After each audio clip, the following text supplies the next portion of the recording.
Hi guys, this is Shailesh and you're watching me on Aviators and the Ball Guy. இந்த செக்ஷனில் இன்றைக்கி நம்ம பார்க்க போகிறது ஆண்டர்ப்ரனர்ஷிப். ஆண்டர்ப்ரனர்ஷிப் வந்து பார்த்திங்கன்னா இன்றைக்கி நிறைய பேர் வந்து வேலைக்கு போகணும்னு சொல்லி தான் வீட்டிலேயே நம்மளை கட்டாயப்படுத்துகிறாங்க. ஸ்கூலில் படிக்கும் போதுலேருந்து பார்த்திங்கன்னா நம்மளை பிரெயின் வாஷ் பண்ணுறதே நீ படித்தா தான் வேலைக்கு போக முடியும், வேலைக்கு போனால் தான் சம்பாதிக்க முடியும். அதை தான் எல்லா பேரண்ட்ஸும் சொல்கிறாங்களே தவிர நீ நல்லா படிப்பா, நல்லா படிச்சுட்டு நீ ஒரு பிஸ்னஸ் கூட ஆரம்பிக்கலாம், நீ ஒரு ஆண்டர்ப்ரனர் ஆகலாம், நீ 4 பேருக்கு வேலை கொடுக்கலாம் அப்படிங்கிற மாதிரி யாருமே பேச மாட்டேங்கிறாங்க. இந்த நிகழ்ச்சியில் நம்ம நிறைய ஆண்டர்ப்ரனர்ஸை சந்திக்க போகிறோம். So we have Nitin with us. Hi Nitin, how are you? Good. Nice having you with us for Aviators and Ball Guy. And like I said about entrepreneurship. Yes. So you're an entrepreneur. How does it feel to be an entrepreneur? So right now I'm smiling, right? But this is not the case every time when you're an entrepreneur. You're not smiling all the time. Okay. Though it is easy to hide your emotions when you smile, but as an entrepreneur, the journey is very, very troublesome as well as turbulent, right? So the journey has been very interesting. We have met with enough failures to teach us what it takes to succeed. Okay. And I think those failures are very integral part of your entire story. And I'm not saying everyone must go through it, but when you go through it, you realize that it was there for a reason, and you have not planned or thought through the entire opportunity very well, which is why you end up, meeting failures.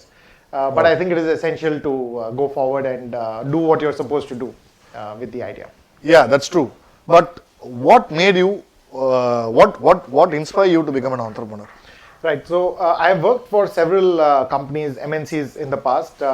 In my previous career, I have also stayed away from family for a couple of years and then returned back to the country. That's one thing that everyone convinces us. You need to go earn money. You compromise with the family. You want to be with the family, then you compromise the money. That is a bad thing which they have taught us, I guess. Yes. Let me know how you balanced it. So I did, push myself to stay away from family for 1.5 years, though I kept visiting. But finally decided that that's not the way of life. It is not sustainable. So everything, whether it is family life or business, it has to be sustainable. Yes. And that sustainability is what we actually got into the business as well, into what we do. And we kept that as a cornerstone towards what we want to do to achieve success. What are the mistakes you made? What are the blunders you think you made before making this brand a successful one? Right. So there were some blunders which were so huge that we now look back and we feel ashamed of what we did, because we should have thought through a lot more. Okay. But like everyone makes mistakes. But there's no book for us to learn that. So we learn by experiences. Absolutely. And we are glad eventually that we learned it by that way, because now we know what not to do very clearly. Clearly. And people teach you that, the market teaches you that, consumers teach you that. So in our case, what we did was we built a fantastic product on the inside, which is the chocolate. Okay. So that is our expertise, and we make very delicious chocolates with the most sustainable ingredients, but that is within. The customer buys the chocolate along with its wrapping. So just like everything has to be packaged very well, we realized that the initial packaging that we had absolutely no connect with what is inside the package. So you cannot put bad packaging on a good product and hope it will sell. Because that was our biggest learning, that in Hindi they say a very old saying, jo dikhta hai wo bikta hai, which roughly translates to, you might have a fantastic product inside, but unless it is seen as a good product, it will never sell. I think those are the same guys who say don't buy a book based on its cover. I think we're talking about packaging now. Yes. So the packaging is one thing you didn't concentrate when you got the product ready, is it? Yes, we went terribly wrong, both in packaging as well as the design. Okay. And that is what we have learned, that you should never underestimate the customer. Okay. We thought that just a good product is enough, and we would assume that the customer would not mind the packaging not being good enough.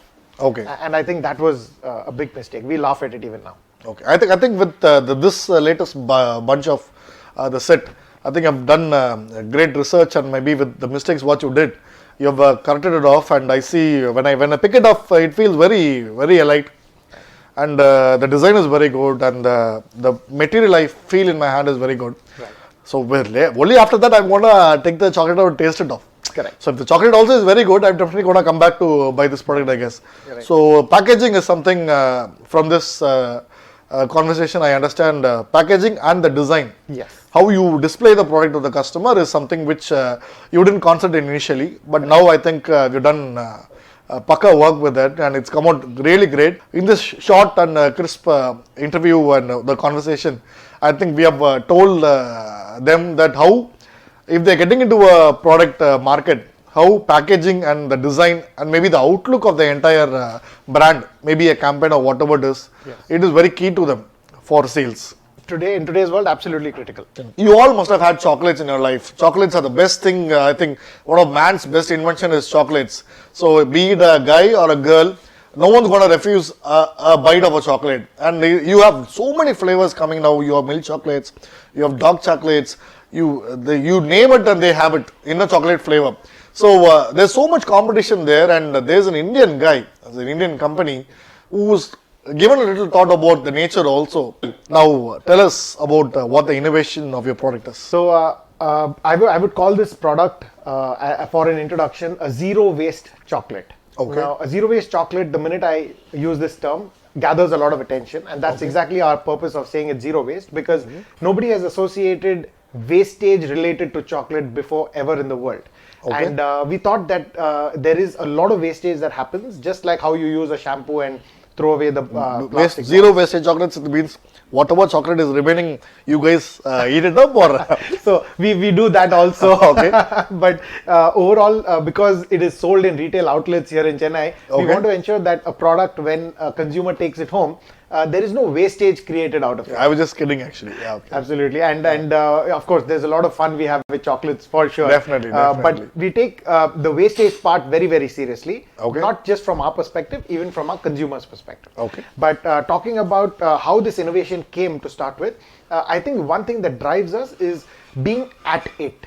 Okay. Now this has been, it's just two words, but it means a lot, because you might have the best intentions, but if you're not at the job for a long period of time and you don't have the at it attitude, I think it shows very clearly in the final product. So we made mistakes in the past, as we discussed earlier, but we were at it to ensure that our final product becomes very interesting, which a lot of people now call very innovative. Okay. So coming to the product itself, it is made from a material which is not paper. Okay. People refer it to as handmade paper, but handmade paper. Yeah, recycled paper actually, right? No, it's an upcycled paper. Upcycle. Oh, okay. So now the term upcycled is that's very a new term relevant. I'm getting to know. Yes. Okay. So the reason why they call it upcycled is because we reclaim cotton from these garment factories, which otherwise goes wasted and it goes into landfill. And if you look at these brown spots here on our thing, it is our cocoa husk, which is our normal contribution to landfill as a chocolate maker. Okay. Both of them we put together, the cocoa husk and the cotton, reclaimed cotton, and we make this material. Oh, nice. As a result of that, the material is paper free, plastic free, and tree free. So there is no wood pulp used as well. Great. And apart from that, the interesting part here is that the printing that we do has a social cost to it. So there's social inclusiveness that we have brought into the product. As the printing is done, at VXL Institute, which employs differently abled people, and we also use water-based ink for printing, which is people-friendly. So if you notice, the aim for us is to be planet-friendly, people-friendly, and also socially inclusive. Those are the pillars that we've built the brand on. But if you look at what is inside the product also, even the chocolate ingredients. I was actually about to ask you, because the innovation, does it end with the packaging alone, or have you done something with the chocolate also? Yes. So in fact, even before we get to the chocolate, there are two layers that we pass, right? Oh, so okay. The wrapper, yes. Exactly. Even the wrapper. Nice. So we'll have a look at the yes. So if you look at this wrapper, when you take out the chocolate, from the wrapper. Since it's a zero waste bar, we ensure that all the paper that we use for communication is not wasted. So you'll find print on both sides of this piece of communication. It shows you how to taste chocolate the right way. Very nice. And also it has a QR code where you can access it, and you'll understand how to reuse this aluminum foil which we are using. So we've gone to that micro detail of saying that nothing here should be wasted. In fact, the wrapper as well as this piece of paper here, the piece of packaging material is compostable, biodegradable, and also recyclable. So it is planet friendly, both from a resource perspective when we use the resources to make it, and also when we give it back to the soil, it does good to the soil. Very nice. And that is how we are part of the circular economy. That's Okay. what they call it, as a circular economy. Okay. So once you get into the chocolate, once you open the chocolate, we have a little note here saying that you're requested to cut open this wrapper. Okay. And when you cut open this wrapper, you will see a center spread. Okay. And we've printed at the back side of it as well. Okay. We're probably the first chocolate company in the world who has made do use that. of the back side. Oh, okay. Because otherwise, you're in the media industry. Real estate is very expensive. Definitely. So we want to make use of that real estate, and as in the circular economy, there's a term called extending the reusable life of a resource. Okay. So this is a resource which we have used to package the chocolate, but the inside is being wasted. Okay. So we have given opportunities to consumer to. So we have greeting cards inside. Very nice. We have bookmarks inside. We have a health tracker inside. Can we have a look at it? Absolutely. So on the inside of the wrapper, to make sure that we don't waste this material, Okay. we have various things that we put inside. Like for example, here we have the health tracker. So Okay. for the entire month, you can track all the health-related activities that you have invested your time in. Okay, And okay. then this can be pinned up.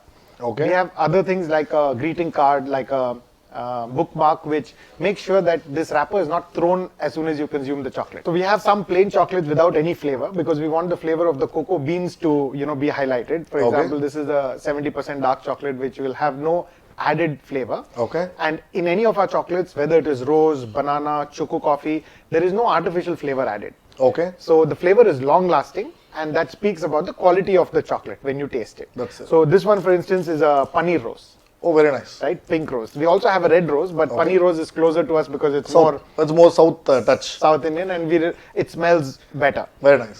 So we have the paneer rose chocolate here. Apart from that, we have chocolates made out of jaggery instead of normal sugar. Okay. Then we have banana. Then rose, as I said. Then we have masala chai. We have coconut cinnamon, lavender, lemongrass. So we've experimented with a lot of flavors. And you might find what you like, but Okay. you'll also find many new flavors which we give you a chance to try. Okay. That's what this entire range is all about.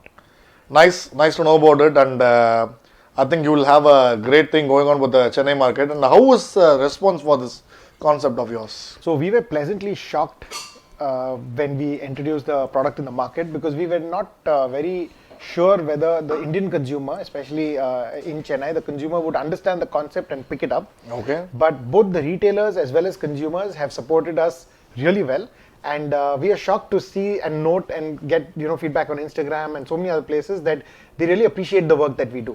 Very nice. So that, for us, it has been a joyride, for the last 3 months since we've introduced it physically in the market. Okay. Very good, Nitin. Thank you for being with us, and all the very best. Perfect, Have a Shailesh. great day. Pleasure. Thank you, guys. Thank you for watching, and I'll catch up with you in another episode of Aviators in the Bulk Guy. Until then, good day.